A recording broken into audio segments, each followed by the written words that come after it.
For some of you guys have dealt with me prior to this position. I was in business for a little while, and I was involved in investments. So in business and investments, they say you want to get in a good investment. There's two ways that you can get involved. You want some equity in the deal. There's two ways you could do it. You can have what's called sweat equity or check equity.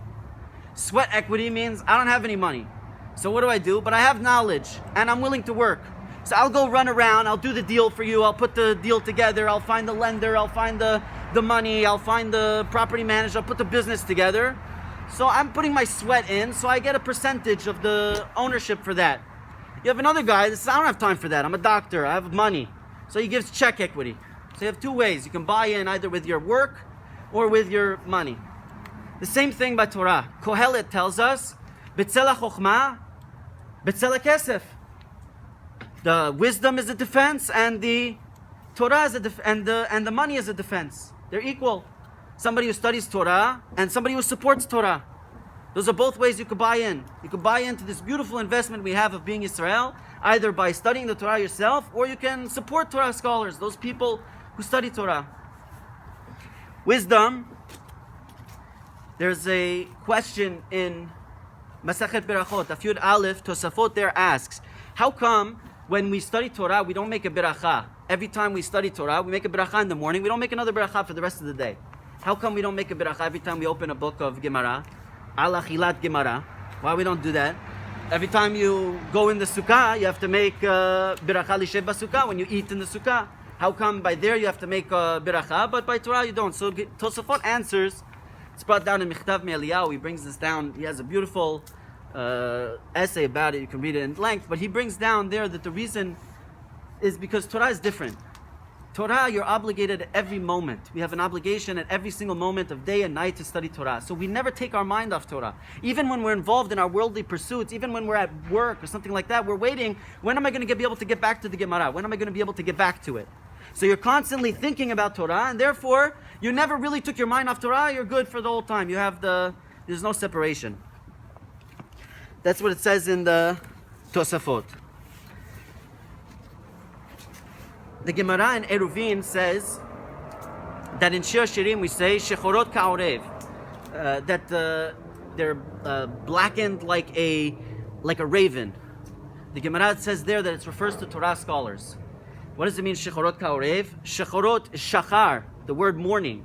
And orev comes from erev, evening. It says the people who wake up early to come to the class, they go to the daf yomi or they go to study with their chavruta. And the people who stay late in the Beit Midrash, they come to night seder, they come to mishmar. Those people, they're going to merit to be Torah scholars.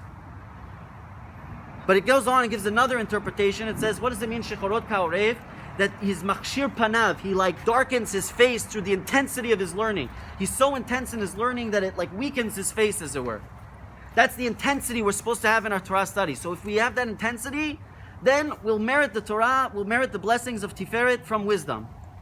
But not everybody has those abilities. Not everybody can study Torah like that. Some people, they weren't given those skills. They didn't get that upbringing. So for them it's harder. They're not going to delve into the depths of Gemara. How are they then going to have a portion in Torah? So the Torah says, Moshe tells them, Semach zivulun betzetecha v'sachar be'oalecha.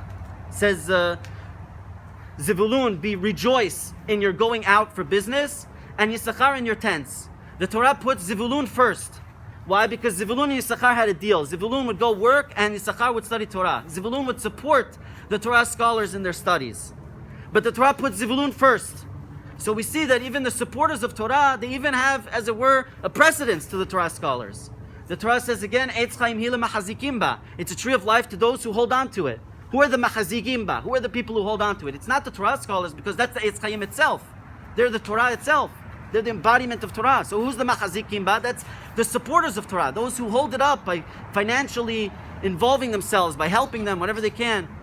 That's the Eitz Chaim Hila Machazikim Ba. Those people that they support the Torah. In fact, parenthetically, we can actually learn from our wives and our mothers that the reward of one who supports Torah can be even higher. How? We know that, everybody here knows, our wives send us to go study Torah. How many times does your wife send you to study Torah? She sends you to the class, and she really wanted you to stay at home, but she does Mesirut Nefesh for the Torah and she sends you anyways. And then you go with your Chavruta, you get to the Beit Midrash, and we all know what happens. You get to the Beit Midrash, she's thinking that you come to the Beit Midrash, she thinks you're Tzaddik Gamor. She thinks you come in, and from the moment you're in, there's not one word of Batala, you're studying constantly. What really happens? You come in, hey, how you doing? Schmooze, 5-10 minutes, let's go get a coffee, everything, oh, my coffee. By the time you finish schmoozing, your coffee finished, you go make another coffee. By the time you finish the class, how much Torah did you actually learn? Maybe half an hour, 45 minutes if you were very strong.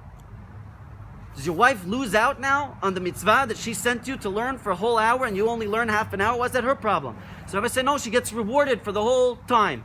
It's the same thing. Those who study, those who support Torah, they get the merit as if you studied with all the kavanot and everything properly. So they get all of that. Finally, we know that the Torah says that the shulchan should be placed on the outside of the curtain. In the Beit HaMikdash, it was going to be placed on the outside of the curtain with the menorah facing it. The menorah represents a Torah scholar. Menorah represents the light of Torah, represents the Torah scholar. The shulchan represents wealth. That's where the beracha of wealth comes from.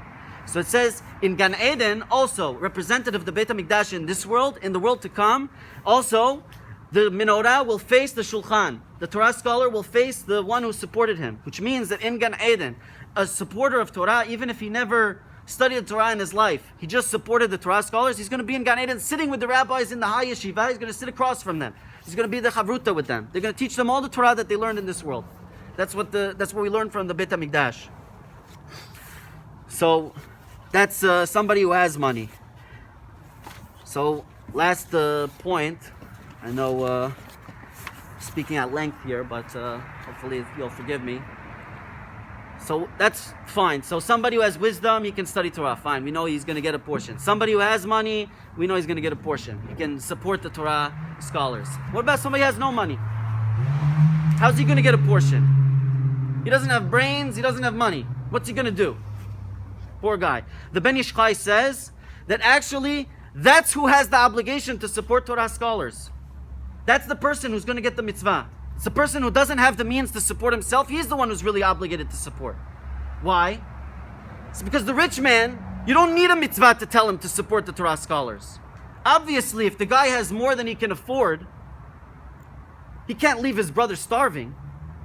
Logic would tell you he has to support him. So that can't be something that's so worthy of a great reward. Who's the person who's worthy of the reward? It's the person who really, for him, it's dark. He's going through dark times, and he still gives. The Ben Ish Chai goes on to explain that really that's representing in the eye. If you look in the eye, the thing that shines, where the light comes from, it's from the dark side of the eye. It's not from the white of the eye, it's in the dark place of your eye. That's where the light comes in. The Ben Ish Chai says in the same way, the mitzvah of tzedakah, it shines. If you look through the Pesukim, he goes on, don't have time for it now, but there's a lot of Kabbalistic insights that he brings in the Pesukim that talk about tzedakah, about that. So, I told you guys I would answer you, how did I get here? So, the truth is, I don't have any merits of my own that I can say brought me here. But we stand like children on the shoulders of giants. So, really, it's in the merit of my father. And I want to share with you just a couple things that I saw growing up that I believe is what brought me to this point. My father was, those of you who know him, my father, he escaped Egypt when he was young. They didn't have really a Talmud Torah there that he was involved in. He didn't have the ability to teach me Torah, but he sent me to the schools and stuff like that. But I did learn from him something, from what I saw, growing up. And it's important that you catch on what you're teaching to your kids when you're little. He taught me a couple things. This is what I remember from growing up. I remember the kavod that he gave. He didn't tell me, go and stand up for the Torah scholars when they come in. Don't stand for the rabbis. He never told me stand for the rabbi. He never told me when the rabbi comes in, wear a nice suit. He didn't tell me those things. He showed me with his actions the kavod la Torah. I remember growing up the limousines that we would rent to pick up the chief rabbi with the police escort of Rabbi Weberman. in Miami. When Rabbi Mordechai Eliyahu used to come to Miami to stay with us, we used to go and rent limousines, stretch limousines, the most expensive ones you could get. And we would have Rabbi Weberman come with he was the former chief of police in Miami, he would come with the full escort. And I remember as a kid, my father made a point to make sure that I was in the limousine, so I should see the honor of Torah, that this is how you pick up a rabbi. I remember the hundreds and hundreds of rabbis that come through every day in Miami collecting money for different mosdot. Normally the people, they give them a few dollars, they tell them nothing. My father would always give generously and then tell them, "What are you eating for dinner? Come to us, come in the house."